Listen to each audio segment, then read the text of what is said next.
యెహోవా ఇచ్చు స్వాస్థ్యం, గర్భఫలము ఆయన ఇచ్చు బహుమానం అని రాయబడి. చూడండి, బహుమానం అంటే ఏమండి? బహుమానం. ఇప్పుడు వచ్చేటప్పుడు చాలా మంది వచ్చారు, వస్తా వస్తా కవర్ తీసుకొని వచ్చారు. ఏంటిది అది కవరు?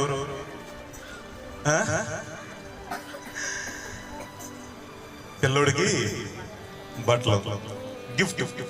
అంతేగా, పెళ్లికి వచ్చేవాళ్ళు వస్తారు, వచ్చేవాళ్ళు పెట్టెలు తీసుకొని వస్తూ ఉంటారు ప్యాక్ చేసి. ఏముండదు అందులో, ఏముండదండి, ఏదో గిఫ్ట్ తీసుకొని వస్తారు బహుమానం లాగా. చూడండి, ఎక్కడో పుట్టినటువంటి అమ్మాయిని, ఎక్కడో పుట్టినటువంటి అబ్బాయిని వారిని జతపరిచి దేవుడికి వారిద్దరిని ప్రేమించి గిఫ్ట్గా, అది స్వాస్యమైన బహుమానమైన గిఫ్ట్గా దేవుడు ఇస్తున్నాడు. కుమారుడైన కుమార్తె అయిన ఇద్దరు కూడా ఇస్తున్నాడు గిఫ్ట్గా. చూడండి, దేవుడు ఇచ్చేది గర్భఫలం. గర్భఫలం యెహోవా ఇచ్చే బహుమానం. చాలా మంది నేను చూస్తూ ఉంటా,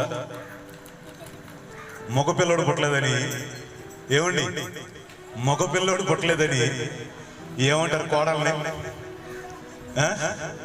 నువ్వు అమ్మాయిని కన్నా. ఈ మధ్య మీరు చూసారే లేదు, 2 కానుపులు అమ్మాయి పుట్టిందంట, 3వ కానుపు కూడా అమ్మాయి అని టెస్ట్ చేయించుకుంటే అమ్మాయి అని గర్భంతో ఉన్న ఆ అమ్మాయికి ఏం చేస్తారంటే ముందు పెట్టి చంపేస్తారు. మీరు చూసారే లేదు, టీవీలో యూట్యూబ్లో కూడా ఎవరి చేతిలో ఉంటుందండి కండం అనేది? ఆడపిల్లైనా మగ పిల్లవాడైనా ఎవరి చేతిలో ఉంటది? దేవుడి చేతిలో ఉంటది. దేవుడికి స్తోత్రం.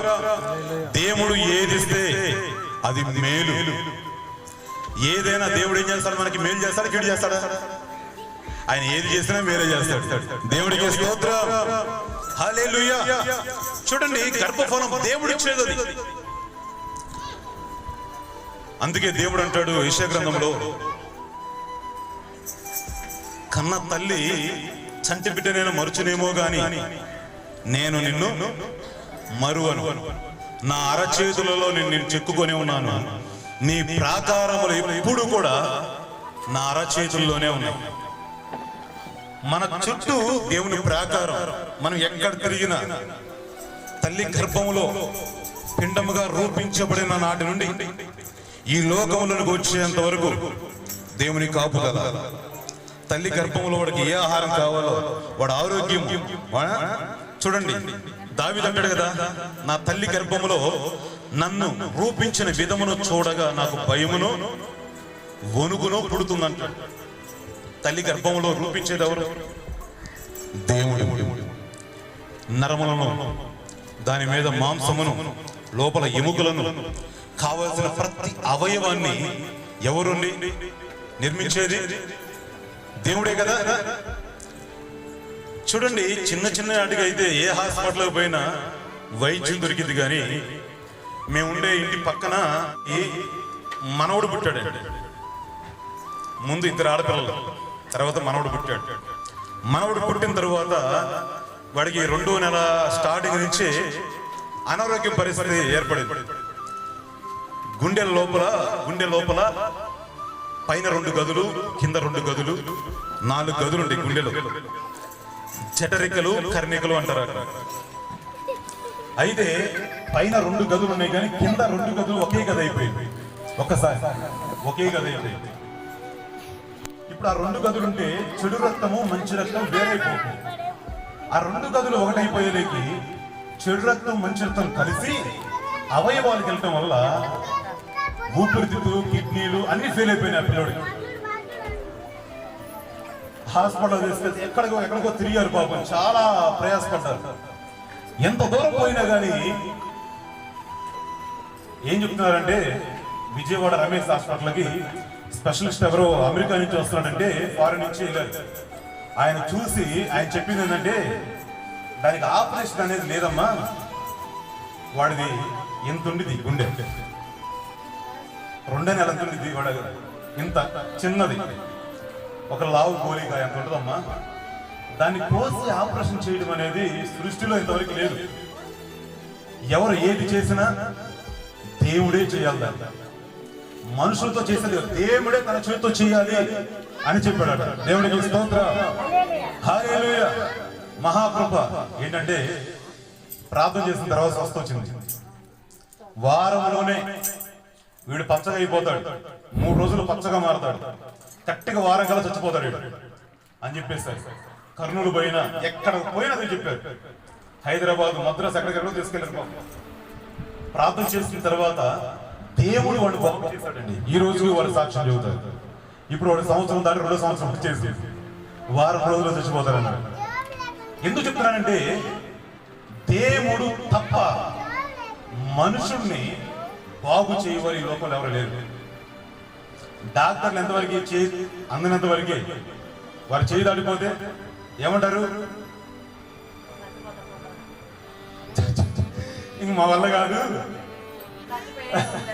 ఇక మా వల్ల కాదు, ఇక దేవుడు ఏదైనా చేయాలి అద్భుతం, అంతేగా. ఇక పోయి దేవుడు దండం పెట్టుకోండి, ప్రార్థన చేసుకోండి, ఇంకేం చేసినా దేవుడే చేయాలి. చూడండి, తల్లి గర్భంలో మనం ఏర్పరిచిన రోజు నుండి ఈ రోజు వరకు కూడా దేవుడు తన కృపలో, తన అరచేతుల్లో మనల్ని భద్రపరుచుకుంటూ ఉన్నాడు. అనగా దేవునికి స్తోత్రం, హల్లెలూయా. చూడండి, మరి స్త్రీను రాజీ వారి ఇరువురిని ప్రేమించి కుమార్తె దేవుడు అర్పించారు.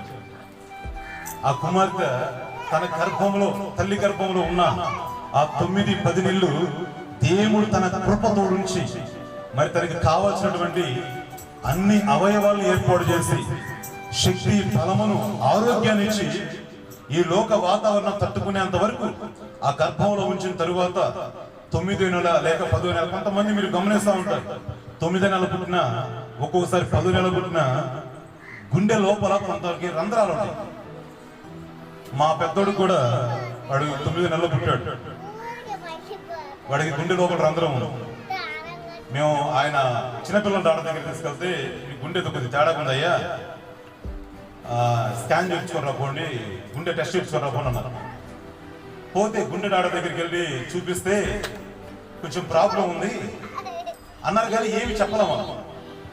హాస్పిటల్ చిన్నపిల్లల డాక్టర్ దగ్గరికి వెళ్ళండి, ఆయన చదువుతాడు. ఆడికి వెళితే ఆయన చూసి, వాడికి రంధ్రాలు ఉన్నాయ్యా, ఒక 5-6 నెలలు గడిస్తే చెప్పం, ఏం చెప్పలేమన్నాడు. తర్వాత మేము భయపడుతుంటే అన్నాడు, పిల్లలకి అన్ని అవయవాలు ఒక్కొక్కసారి తొందరగా ఏర్పడవు, వయసు పెరిగే కొంది అది కూడిపోయింది, ఇబ్బంది లేదని. దేవుడు మహాకృపను బట్టి 5వ నెలలు వెళ్తే పూర్తిగా కూడిపోయింది, రంధ్రాలు లేవు. ఎందుకు చెప్తున్నానండి ఈ మాట? ఈ లోకంలో ఈ వాతావరణం తట్టుకొని ఈ లోకంలో బ్రతికే అంత శక్తి వచ్చేంత వరకు, తల్లి గర్భంలో ఆ పిండానికి అవయవాలన్నీ ఏర్పరచబడేంత వరకు ఆ బిడ్డ తల్లి గర్భంలోనే దేవుడు దాస్తాడు. ఈ లోక వాతావరణం తట్టుకునే శక్తి వచ్చిన తరువాత ఆ బిడ్డని దేవుడు ఈ లోకానికి పంపిస్తాడు. దేవుడికి స్తోత్రం, హల్లెలూయా. ఈ లోకానికి వచ్చి తేజస్సు, అంతేనా, తేజస్సు అదిగో ఆ నడుస్తూ ఉంది, తేజస్సు. సంవత్సరం ఈ రోజుతో సంవత్సరం పూర్తవి 2వ సంవత్సరానికి. అందుకే దాని గురించి దేవుడు అంటూ ఉన్నాడు. చూడండి, ప్రతి సంవత్సరం కూడా దేవుడిచ్చే దయాకిరీటం 65వ కీర్తనలో దేవుడు చక్కగా చెప్తాడు ఈ మాట. నూతన సంవత్సరమైన దయాకిరీటాన్ని దేవుడు ధరింపచేసి తన చాడలని సారము వెదజల్లుతుంటాడు అంటాడు. సంవత్సరమును నీ దయా కిరీటం ధరింపజేసి ఉన్నా, నీ చాడలు సారమును వెదజల్లుచున్నవి. దేవునికి స్తోత్రం, హల్లెలూయా. ఈ సంవత్సరం ఉన్న మనం వచ్చే సంవత్సరం ఖచ్చితంగా ఉంటామని ఎవరైనా చెప్పగలరా? ఎవరైనా చెప్పగలరా? చెప్పలేము. కానీ దేవుని కృప ఆ సంవత్సరం అంతా మనం బ్రతికి ఆరోగ్యంగా ఉండి మరొక సంవత్సరంలోకి వెళ్తున్నాము అంటే అది కేవలం దేవుని కృప అండి. దాని గురించి దేవుడు చెబుతున్నాడు. సంవత్సరం దయా కిరీటాన్ని తేజస్వినికి దేవుడు ధరింపజేశాడు. దేవుడికి స్తోత్రం, హల్లెలూయా. చూడండి, నాకు నిజం చెప్తున్నాను, మొన్న ఆదివారం ప్రేయర్స్ చూసుకొని సాయంకాలం పడుకొని ఉన్నాను. ఇంచుమించు 2:30-3 అవుతుంది. ఆ సమయంలో ఒక ముగ్గురు దేవదూతలు వచ్చారండి.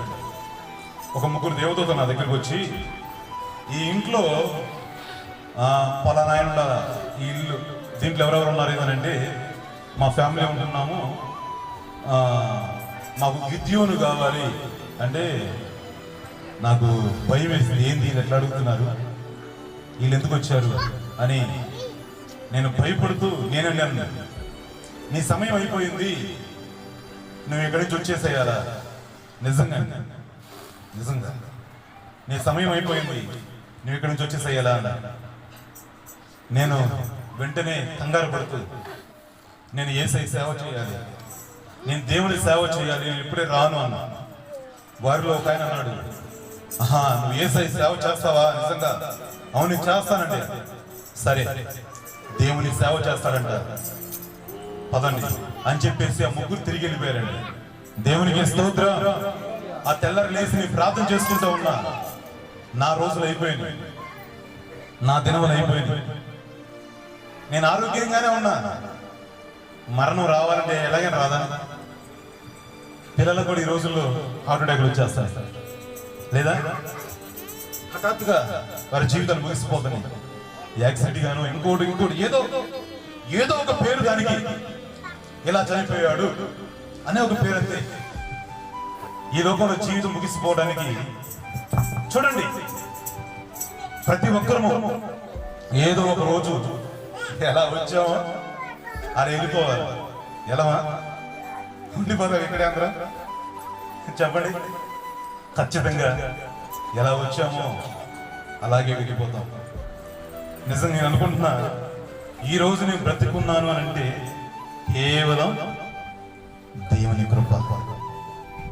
అందుకేనేమో పౌలు అంటాడు, అపోస్తలుడైన పౌలు, జీవించుచున్నది నేను కాదు, నా యందు క్రీస్తే జీవిస్తున్నాను, ఆయన మరణించి నాకు నూతన జీవితాన్ని ఇచ్చాడు అని చెప్తాడు. దేవునికి స్తోత్రం, హల్లెలూయా. గమనించండి, నేను త్వరగా ఇప్పుడు ముగించేస్తా, ఎందుకంటే ఇంకా కార్యక్రమం ఉంది. ఇదిగో వచ్చే రెడీగా ఉంటుంది, నువ్వు ఎప్పుడు ముగిస్తావయ్యా, నీ కటింగ్ చేసుకోవాలి అని. చూడండి, దేవుడిచ్చే ప్రతి సంవత్సరం కూడా ఎంతో విలువైందండి. మనం ఎలా బ్రతుకుతున్నాం అనేది ముఖ్యం. అందుకే దేవుడు లేఖన చదివిస్తున్న సామెతల గ్రంథంలో, బాలుడు నడవలసిన త్రోవని వారికి నేర్పించండి, వాడు పెద్దవాడైనప్పుడు దాని నుండి తొలగిపోడు. ఆ చిన్న పిల్లని చిన్న వయసు నుంచే దేవుడిలో మనం ఎలా పెంచుతామో, ఎలా ప్రార్థనలు ఎదిగిస్తామో, ఏ విధంగా వారికి మనం మాదిరికరంగా ఉంటామో, వారి భవిష్యత్తు కూడా అలాగే ఆశీర్వాదకరంగా ఉంటుంది. గమనించండి ఈ మాటలు.